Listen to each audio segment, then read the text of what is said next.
Private sports academies and clubs that produce future stars can now apply for a grant to help defray operating costs. Though these businesses are receiving help in the sports sector hit hard by COVID-19. Academies we spoke with have expressed interest. Some even shared that, despite the disruptions, they've seen a few silver linings during this pandemic. This club has produced a host of gymnasts who've gone on to represent Singapore, including the likes of Tan Si En, who's qualified for the Olympics. But like most things during the circuit breaker, it had to stop classes. It suffered a significant drop in revenue and then had to reduce the salaries of its coaches.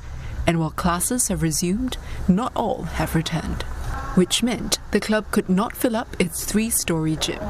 In addition, the ratio of coaches to students allowed per session is now 1 to 5. It used to have 8 students to a coach. Slowly come down. Control.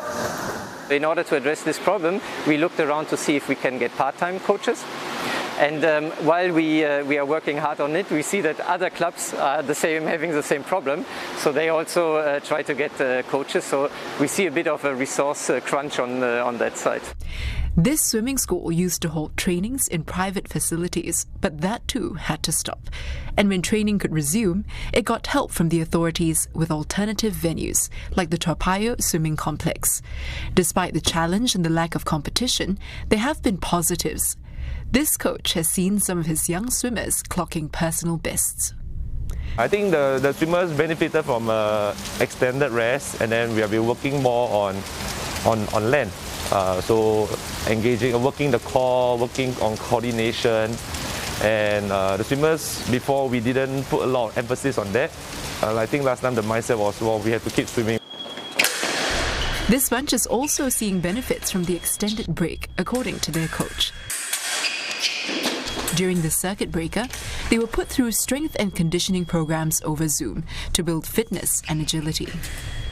When they came back from the Zoom classes, actually we were quite impressed that some of them actually looked physically stronger, or they move in a certain way, or they demonstrated that they were physically stronger than before the circuit breaker.